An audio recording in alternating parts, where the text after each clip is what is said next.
This podcast is part of the Planet Broadcasting Network. Visit planetbroadcasting.com for more podcasts from our great mates.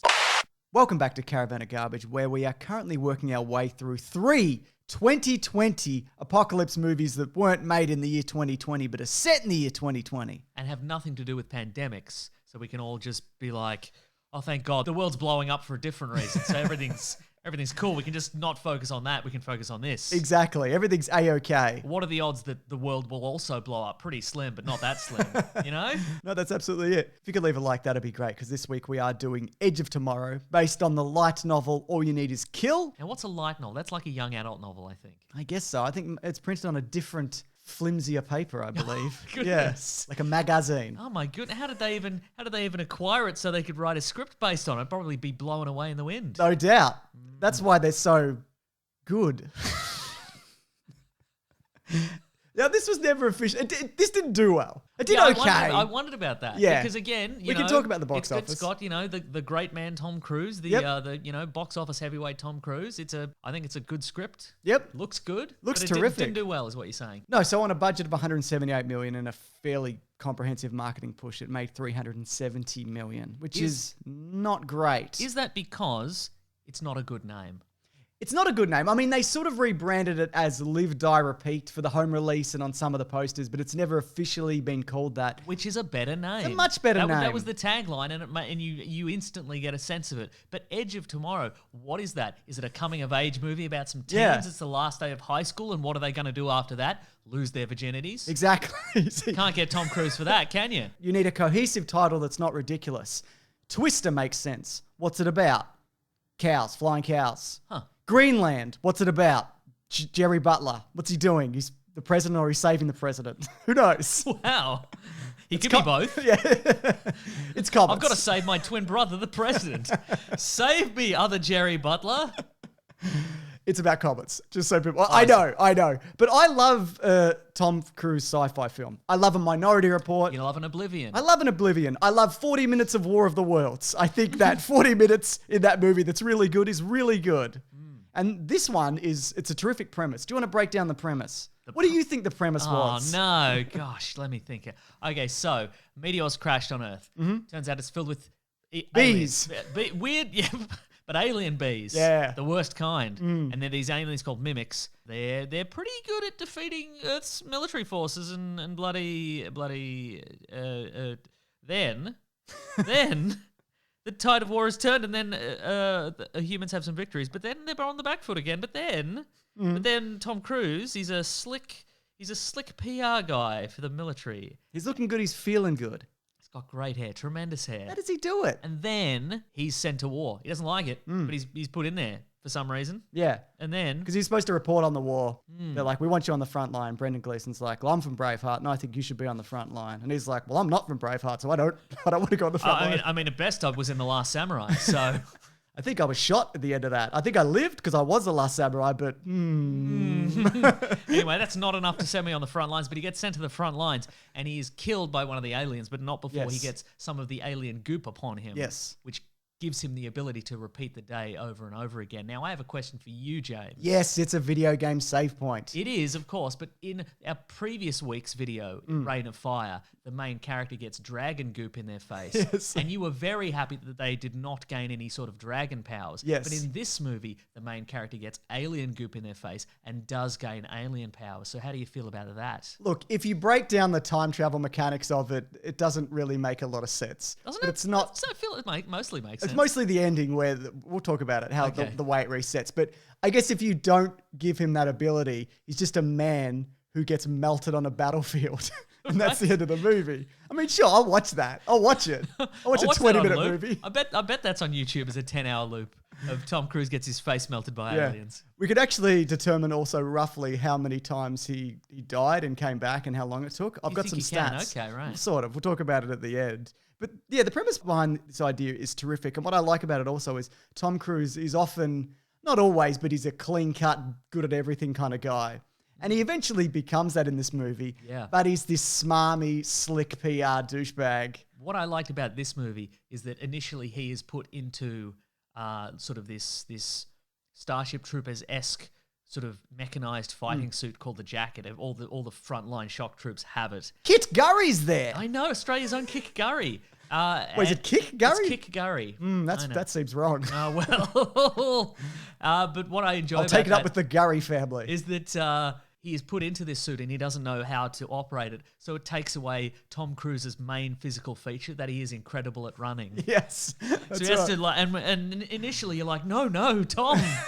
What have they done to you? In the novelization, the light novel, it's one of those things, they're so difficult to use. It's like treading on eggshells. And if you twist the wrong way, it'll just shatter all your bones. Oh, no. And you don't really get that sense in this, but it does feel like if you don't know what you're doing in this suit, you're just not going to do well. Well, I certainly hope then you have some co-workers that are willing to help you get through your initial baby steps with this armor. They yell at you and tell you you're going to die. They do, and then he does. Then he does, yeah. But no, all the wire work in this, because they wore practical suits, and the fact that they made them look light and balletic and all those kind of things is pretty incredible, because it's like an 80-pound suit or something like that, depending on what version you're wearing. So it's pretty incredible how they bring it all together. The stunt work in this, though, there's a lot of practical stuff, and that Normandy-style landing sequence, some of the best stuff in the movie. The flips and spins and the sand kicking up and the aliens spaghettiing around, getting up to trouble. How do you feel about the aliens? The design? I actually really like the design. I watched some behind-the-scenes stuff, and what I sort of didn't realize going into it is they're mostly a head and the rest is just tentacles. And that's why they can be like this amorphous and they can kind of take any shape and kind of rubber band across. But I get the sense that you don't like them? I think initially I enjoyed it, but I think towards the end, the novelty of them wears off. And again, that is probably partly because Tom Cruise's character has gone through the day so many times that you're just like, oh, here we go again. Yeah, right. But I feel like maybe once you get the sense that they're just, face and tentacles, the novelty wears off. Yeah. Especially towards the end when he's facing off against a couple and he's lost his powers. I'm like, Tom, just do what you always do. Just do the thing again. Yeah, just do the thing again, yeah. Emily Blunt's great in this. Mm-hmm. She does it all. Mary Poppins, sassy receptionist, got a deaf kid. She does it all. Quiet Place, that's the one. Yeah. Yes, indeed. She's great. Apparently she started to do all those stunts in this and then she got pregnant. So when they came back for the reshoots, Tom Cruise was like, why aren't you doing all your stunts? Do stunts like me. Try and kill yourself like me, Tom Cruise. But she's like, I'm pregnant, Tom Cruise. He was like the third person to find out. Huh. Maybe even after John Krasinski. What does that say about their relationship? Who am I to speculate? This isn't Hollywood gossip, Mason. No. They're doomed is what I'm saying. Oh, my God. I'm sure they're fine. Bill Paxton or Bill Pullman's in it. Yep. Which one is it? I did that for you to... It's Paxton. It is, yeah. One of his, not his last role, but it's kind of one of his last kind of major roles that we saw. His last role with that very specific mustache. Oh, yeah, very good. Yeah, you a fan? I love it. Yeah. I was going to say, Emily Blunt is great as this kind of... She was the soldier that gained Tom Cruise's powers before him and then lost them again. And so she becomes sort of this... She's sort of this world-weary soldier who has to constantly retrain him with a lot of bullets to the head. Yes, that's right. With no remorse and no mercy. I also like that, and again, I saw this in behind the scenes, that blade is fashioned from a helicopter blade. And that's something she just picked up, through her potentially years of training. Yeah, right, That she's like, this is easier if I just cut them in half. I'll run out of bullets at any point. I'm just going to wield a giant anime sword instead, which I think works really well. I was going to say, I'm surprised she didn't pick that up at like the Final Fantasy cosplay store, but yes. Yeah, sure, yeah. What I don't understand about this movie is, if the aliens came to Earth with the ability to time travel, how had they not won yet? Oh, because they all know it. Do you know what I mean? It's not like it's just one person. They don't have a Tom Cruise who keeps going back and resetting. Yes. Like their hive mind, it branches out to all of them. They're all thinking the same thing at the same time.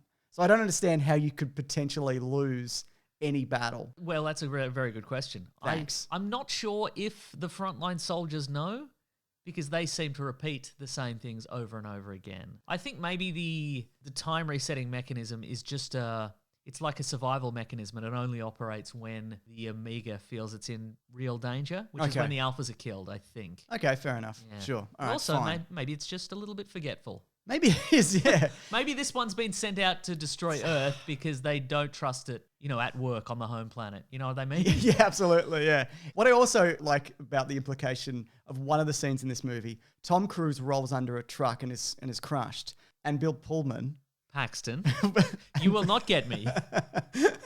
And Bill Paxton is like, oh my God, look at this idiot. What has he done? Implying that the universe continues after he's died. Which means that every time Emily Blunt shoots him in the head, she's immediately arrested by the military police, I guess. That being said, there's also the theory that maybe he wasn't quite dead yet. I think that's probably it. So I guess we're just going to go with that. I think if you assume that every time he died, that reality continues, first of all, it's sad for everybody in that universe because their world was destroyed by aliens. Sure. And also, it doesn't bear thinking about. It's too sad. No, it really doesn't. Yeah. Think of all those military funerals for dead Tom Cruise, you know? They would give him a military funeral. No, that's true. They just kick him into a ditch. I feel like the finale, it's good when they're getting to the Louvre. They've got that awesome dropship. It's all happening. But I feel like it gets a little dark when they get underground and underwater. It's a little difficult to kind of see what's going on. Dark. I thought so also, yeah. I mean, it all still looks very good. It's a mostly CGI environment with CGI creatures, running about. But it mostly looks good. But what I was pointing to earlier was the reset that he gets at the very end is 3 days prior or whatever it is before he gets arrested. And all the aliens are dead. Yeah, I didn't understand that either. That's what I'm talking about specifically. Like, why does that work? I know it's also because that means all his friends are alive. And now we can go kiss Emily Blunt, and that's cool. That is very cool. And that's another theory of mine, that Tom Cruise movies where he kisses a woman don't do well. The Mummy, that one with Cameron Diaz. Do you think word gets around? Do you think initial reports on the kiss are not good? Well, a lot of the movies... Because there's just the one. Here's the thing. I know. But I think, and it's interesting because the evolution of that relationship isn't necessarily a romantic one, or maybe it is. Yeah. There's a moment in the movie where they all go to the two remaining living characters, Emily Blunt and Tom Cruise, go to sort of a farmhouse, and Tom Cruise is trying to delay the remainder of their trip because he knows Emily Blunt gets killed as soon as she leaves the farmhouse, and she figures out that he is trying to delay her. And because they've done this dance many times before, it's maybe sort of implied they had a romantic maybe liaison there, and they tried to make a little life together. Sure. Look, as long as you don't step 20 feet to the right, you'll live. We can live here for 40 years. Yeah, right? Yeah. But yeah, so it's not a romantic relationship in the strictest terms, especially towards the end. Yeah. There is one kiss, but it's kind of like, world's going to end, we may as well try it. Well, apparently it was Emily Blunt improv that on set. There wasn't supposed to be a kiss. Oh, maybe there is trouble in paradise for her and Krasinski. Maybe there is. The thing is... I'd rather be kissed to death by Tom Cruise, thank you. The thing is about Tom Cruise, I think a lot of people, they buy him as an action star despite being mid-50s, you know. He's getting up there, and they buy him as this incredibly charming, handsome man who's seemingly ageless and indestructible. But the idea that because of all the weird Scientology stuff that has happened, that you can buy him as a viable romantic lead has kind of died off. Because a lot of his movies, and you look at the Mission Impossible films, for example, the relationships for him become, I'm too in love with America to have a relationship with you right now. Do you know what I mean? Look, I would be in a relationship with you, but I have another wife. You wouldn't know her. She's under an assumed identity in another city. Sorry. Probably Canada. I don't know. I don't know. It's neither here She's a nor model there. too. But I can't. You can't see her or meet her. Sorry. I don't know. It's not a real theory. It doesn't mean anything. But it's interesting that Tom Cruise did kind of transition from this Jerry Maguire-esque heartthrob into this action star, you know. But he's also done it fairly seamlessly. It's not like Nick Cage where he just does action schlock for the most part. You know, I don't know. I just find it interesting. Anyway, do you want some stats on how many times he potentially died and for how long for? Yes, please. And can we compare and contrast to Phil Connors in Groundhog Day? I actually have those stats also. Very good. Because, I mean, it's tough to say. Phil Connors may have spent, years and years in that reality, but he didn't fight off an alien invasion. Or did he? Did he? It's tough to say. We don't know. Maybe there's a deleted scene. So he dies 24 times on screen. Right. In the book, it's 160 days in total. That to me, though, doesn't seem enough that you'd be able to memorize everything, including coffee orders and where aliens are coming in through roofs. No, it seems to me he's been doing this for years and years. What I liked about it is that it's just right on the cusp of being exhausting for the viewer. Yes. But it was very well edited in the sense it feels tight, right? It does feel tight in the sense that they cut out, obviously he has to repeat, he wakes up and then he's sent to the barracks and all that sort of stuff. But they seem to have cut out just the right things that you go... Oh, I get it. Same things happen. Let's move on. I know where he is. Yeah, exactly. He also mentions in the movie that he's lost count of how many times this has happened. Okay, so more than 10. More than 10. Because that's the number of fingers you have. That's right. Toes as well, 20. So it's more than 20 times. Tom Cruise has one big webbed foot on one foot as well. Oh my goodness. It's his greatest secret. So that's 10, 5, 1. 16. Okay, yeah, 16 digits. All right. So it's more than 16 times. All right. Yes. To jump over to Groundhog Day, apparently this is people have done the actual stats on this, and based on there being 10,000 hours to master a task, which includes ice sculpting, piano, memorizing ice cream flavors to trick Andy McDowell. Romance, exactly. That's 12,403 days. Okay. Though also the people behind those movies have said it could be in the tens of thousands and whatever. Mm-hmm. And the thing is, if you look at that in terms of 10,000 hours to master a task, with that kind of finesse in combat, he mentions that he's lost count of how many times he's seen her die. He's memorizing information about people, precise movements of aliens and vehicles and ships and gun blasts and explosions. We don't know. He could have done it for a million years. Good answer. He could have done it for a million years. Wow. It could have been 6 months. Yeah. Yep. I get the sense that it's... Could have had a real lucky week. Yeah. You don't know. I get the sense that it's hundreds of years, maybe. But look, I did a lot of research on this, different ideas of what people have. Nobody definitively knows. And I'm sure the director will come out at some point and just go, I don't know, 4 years, or whatever, Right. But at the moment... And then people will be like, this is an outrage. Certainly he doesn't know what he's talking about because I've done the numbers in it. Yeah. Certainly more than that. It's almost like he said something arbitrarily to get people to stop asking him things. Yeah, that's right. Crazy. Yeah. But it's not going to work because people will be like, hey, remember last time people asked you, you said 4 years. Well, we've done some numbers. Maybe is it 1,000 years? And he'd be like, yes, that's what I meant to say. Yeah, you misheard me. Yeah, that's right. But if people do have an idea, I'd genuinely love to know. Put a random number in the comments. Yeah. That's how many years he trained for this. And if other people could comment yes or no whether that's true, that'd be very helpful. Yep. Mm-hmm. Yeah. Maybe like this video the number of years you think Yes. that he was in it. Which is 1, right? Yeah, 1 year. Yeah, good. Yep. It's trivia time. Hot trivia. Hot trivia takes. Our segment. Yeah, I love hot trivia takes. Good. Sorry, hot Thank trivia you. takes. So Jeremy Piven's character was added during reshoots, but Wow, that's hot. I know, but ended up on the cutting room floor. You say Jeremy Piven's character like... Ari Gold? Yeah, his one character. Yes. Or do you mean his character when he was one of Ellen's friends on the sitcom Ellen? Yes, that's who I meant, yes. Yeah. Wow. I think if you added Jeremy Piven, Ari Gold type, the lead of this movie already is that. Yeah. But maybe they swap roles and he's even more of a PR guy than Tom Cruise. Oh, he's the replacement PR guy Yeah. while Tom Cruise is off to war. Okay. That would make sense. And then sense. he gets his comeuppance and he ends up in the battle. And he dies. Yeah, he dies. He's killed. He dies. They pull his plugs out. Yeah. Not to get political, because I know people hate it when we get political. But Hot political takes. But the implication is that Hillary Clinton is president in I this saw universe. that very briefly. Ow, so hot. Too political. Too hot. Tom Cruise spent over $100,000 on a lavish wrap party for the cast and crew. He did not attend himself as he was finishing his scenes for the movie. But everybody who was working on the movie was at the party. I'd imagine him out the back in front of a green screen just doing karate kicks. Right, yep. He's just doing drills, exactly. So there you go. That's pretty great. Also, if you were that catering company, you'd probably just be like, he's not coming, so we can't supply anything. We'll just supply Yes, some. that's right. Yeah. Cage is also younger in the book. Yep. Which makes sense because most of the Tom Cruise roles, he's supposed to be like 35. Yeah, right. But he is as short as Tom Cruise. Oh. Fun fact. Because often the characters, like your Jack Reacher's, who's supposed to be 8 foot tall and he's got an American Pie in one hand and he's strangling a murderer in the other. You know what he's up to. Yeah. Sorry. A terrorist in the other.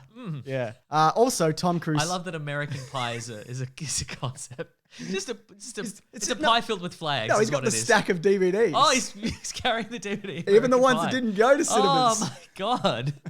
American Pie, the Magic Mile, or whatever it was called. Yeah, that's right. And the last bit of trivia is Tom Cruise said that he made the film for the audience. How does he do it? I don't know, but he has done it, hasn't he? Yes. Oh, now that's an American Pie I can get behind. Absolutely. So there has been talk of a sequel to this because it was very well received and it did better on your streamings and your DVD releases. But that's kind of in limbo at this moment. Yeah, it's in a constant state of, we've got a great idea, it's going to be a sequel and a prequel, and it's going to blow everybody's mind, it's going to redefine sequels. Yeah. And when's it coming out? We don't know. Never. Never. We're not making it. It's too dangerous. It would actually cause people to end up in a time loop, so we can't do it. Look, I'd love to see it, but it would kind of be insane if they did make it. Yeah. It wouldn't really make sense. It would make sense more of as a you put $200 million and then Netflix buy it for some reason. I was going to say, if anything, like that horrible Michael Bay movie. Yeah, I mean, and also it is a case of, okay, you're going to bring back, are you going to bring back Emily Blunt and Tom Cruise? They're kind of busy most of the time. Yeah, like, right. how do you get those schedules? They're in a fine? relationship. Shh. Oh my god, this is hot stuff. Don't tell Krasinski. Some bad news, am I right? He'd make that video. Oh, spicy. Yeah, if anything, I think maybe it would end up on Netflix as a Netflix original, but those two aren't in it. Yeah. Maybe it's like that Minority Report sequel series. Or like American Pie, no original cast members. Except for the dad, who's great, by the way, Eugene Levy. You seen Schitt's Creek? Yeah, it's incredible stuff. Anyways, next week we'll be back for our final in our 2020 Apocalypse trilogy. But let me ask you this, Mason. Okay, I'm ready. First of all, is it Bill Pullman or Big Paxton? It's Big Paxton. That's what I call him, Big Papa Paxton. R.I.P. R.I.P. Great man. He's incredible. But next week, how do you feel about cancelling the Apocalypse? Oh, I get it. Yeah. I'd be in favor of that. That's right. We're looking at the movie Click from 2006 with Adam Sandler. No, cancel that Apocalypse. Bloody rewind on the Apocalypse. Very am I right? true. He's got that magic remote control. That's right. No, we're doing Pacific Rim, which I'm really looking forward to going back to because I haven't seen it since cinemas, and I'm one of the 3 people who quite like the sequel, even though I know it's not as good. But that's some wild stuff. Now here's a question for you: of the 2 movies we've seen so far, which apocalypse scenario would you rather be living through? ooh, I like dragons. That people pointed out technically they're not dragons because dragons walk on all fours, and these are Are they wyverns? yeah, something They're like that. Yeah, wyverns. they're wyverns. But here's the thing. Yes. Shut the fuck up. No. I mean, that's my thing. Yes. But if they call them dragons in the movie, then that's what they are in this universe. Yeah, that's because right. it's a different universe. Imagine being that guy. You all of London has fallen. It's just a smoking hellhole, and there's just one guy going, "I think you'll find they're actually wyverns." Because their arms structurally are the same as the wings. They're in the same. Oh, I'm dead now. Who wants to be like, look out for the wyverns? Right? Fuck out of here with that. Yeah, that's right. Sorry, but you were saying, which apocalypse do I want to be in? Yeah. Well, this one, the world is still intact. I was going to say. I can still go for a pint. You can absolutely still go for a pint. I can go to Charing Cross. For a pint at the pub, exactly. I can go to, You can go to Clapham Junction. You can go to the Chippy. That's right. And get a deep fried kebab. I can get some definitely. cheeky Nando's afterwards. That's right. And also, at the end of this, world's pretty much fine. Yep. I mean, except for a lot of Europe. But we Yeah. don't live there, so definitely Edge of Tomorrowverse. That's it, exactly. Anyways, if you could subscribe, that'd be great. We also have a website called bigsandwich.co where you can actually go and see all of these videos early and get the extended audio version early additionally. You're not wrong. I'm not wrong. You're very correct. So yes, and there's a bunch of early stuff. There's an ad-free feed for our podcast, The Weekly Planet. And a bonus podcast. And a bonus podcast, which we'll hardly spoil here. No snitches. That's right. Yeah. Anyways, I've been Mr. Sunday Movies and on all platforms. And I'm at Wikipedia Brown on Twitter. That's right. We'll see you next week for Click. So we're definitely doing Click. Yeah. The worst apocalypse of them all. Anyway, grab that gem, you guys. We'll see you next week. This podcast is part of the Planet Broadcasting Network. Visit planetbroadcasting.com for more podcasts from our great mates. I mean, if you want. It's up to you.